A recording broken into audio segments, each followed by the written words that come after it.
about at one moment on each plane of the solar system in connection with the subplanes.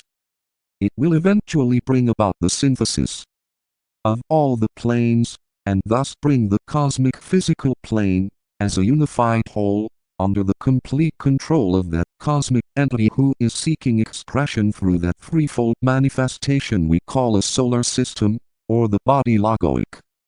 On this third plane, that intelligent principle demonstrates as coherent activity, either systemic, planetary, or monadic, and also as the triple vibration of spirit matter intelligence, sounding as the threefold sacred word, or electricity manifesting as sound. We have here an interesting sequence or inversion, according to the angle of vision, involving the planes as we know them. Electricity as vibratory impulse. This causes the aggregation of matter, and its activity within certain bounds, or its awakening to activity within the solar ring bas knot. This is the first syllable of the sacred word. Electricity as light, causing spheroidal objectivity. This is the birth of the sun. It covers the enunciation of the second syllable of the sacred word. 125 Natural man, seeking to bring the natural man to concern himself with the things of his immortality. This is suggested in the words of the Upanishad already quoted. There, where the dividing of the hair turns, extending upward to the crown of the head. All of which may sound very fantastical, until one comes to understand it.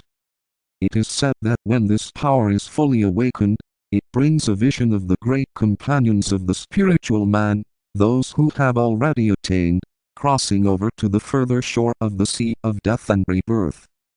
Perhaps it is to this divine sight that the Master alluded, who is reported to have said, I counsel you to buy of me eye salve, that you may see. Yoga Sutras of Patanjali, Book II, 32. C. Johnston's edition. 23. Electricity as sound. Here we have the completed threefold sacred word. On the fourth plane, this electrical force shows itself as color. In these four we have the fundamental concepts of all manifestation. All four have an electrical dynamic origin. All are basically a differentiation or effect of impulse, emanating from the cosmic mental plane, and taking form, with intelligent purpose in view, on the cosmic physical.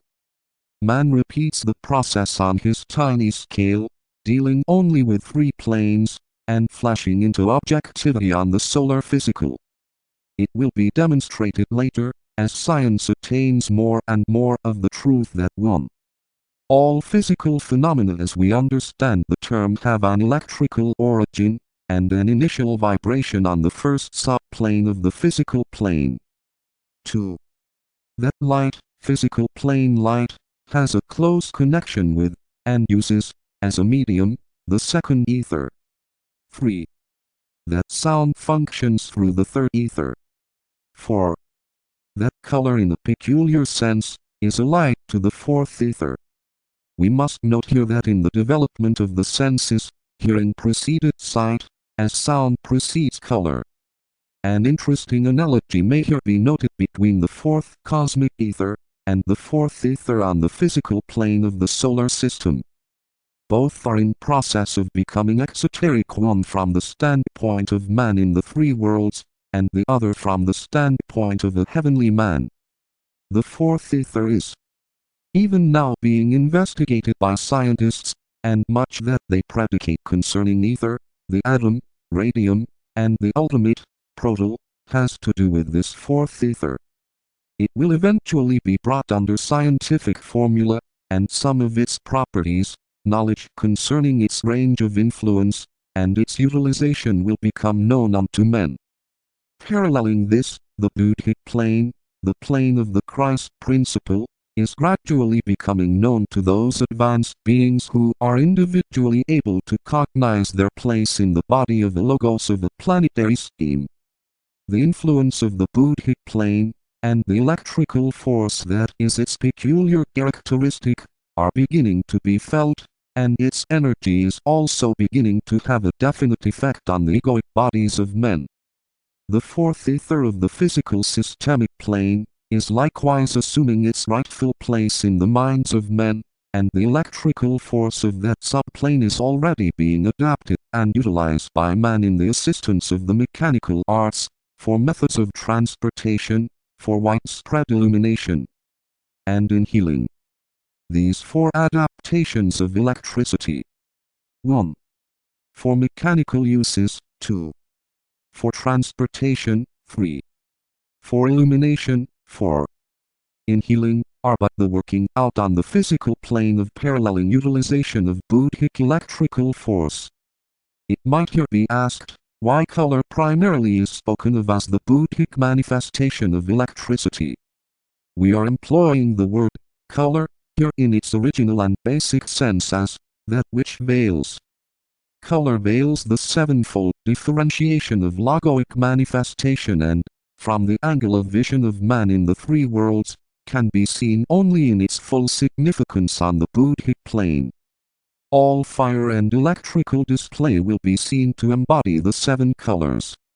Again, another correspondence between the fourth cosmic ether and the fourth physical ether lies in the fact that they are both primarily concerned with the work of the great builders, bearing in mind that they build the real body of the Logos in etheric matter. The dense physical vehicle is not so much the result of their work as it is the result of the meeting of the seven streams of force, or electricity, which causes that apparent congestion in matter that we call the dense physical planes. The three lower subplanes. This apparent congestion is, after all, but the exceeding electronic activity or energy of the mass of negative atoms awaiting the stimulation that will result from the presence of a certain number of positive atoms. This needs to be borne in mind.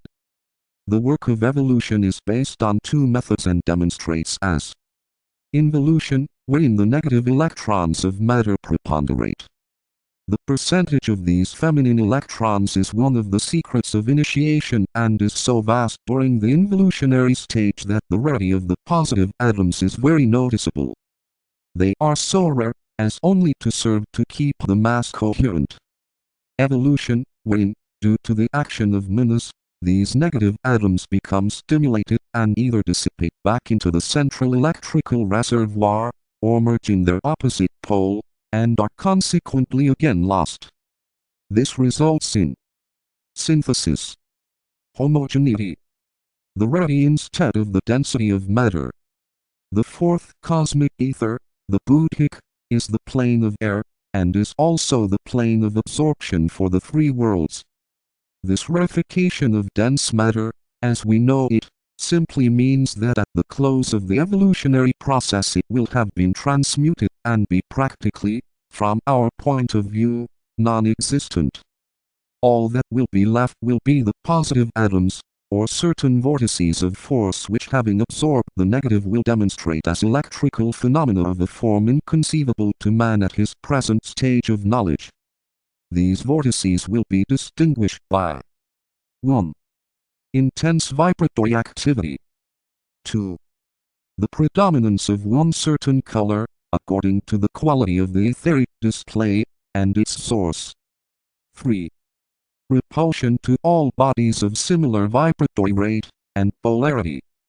Their attractive quality at the end of evolution will cease owing to the fact that naught remains to be attracted. The vortices in each planetary scheme will be, during evolution, 7. Later, during the period of obscuration, 3 of the vortices will approximate their masculine pole, and eventually but one will be left. In man a similar procedure can be seen in connection with his 7 centers during the process of initiation. First there are 7, then 3 absorb the lower 4 through electrical interaction. We are here viewing the subject wholly from the point of view of our present discussion.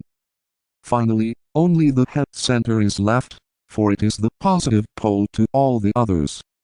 This question of the electrical polarity of the centers is one of real difficulty, and little can be communicated on the matter. It may be safely pointed out, however, that the generative organs are the negative pole to the throat center as is the solar plexus to the heart. The order of the development of the centers, the ray type and color, coupled to the fact that during certain stages of the evolutionary process different centers, such as the base of the spine, are positive to all the others, not even excluding the head center, leads to the vast complexity of the subject. Likewise, certain of the planetary schemes are positive and others negative. 3 of the schemes are dual, both negative and positive.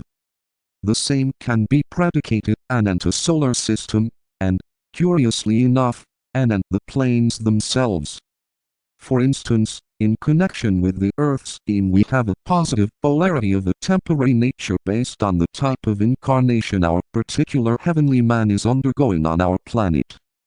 By this is meant that there are masculine and feminine incarnations undergone by heavenly men as by men, considering the entire subject from the angle of electrical polarity and not from sex as understood in connection with the physical body. Venus is negatively polarized, and hence it became possible for a mysterious absorption by the Earth of Venusian force.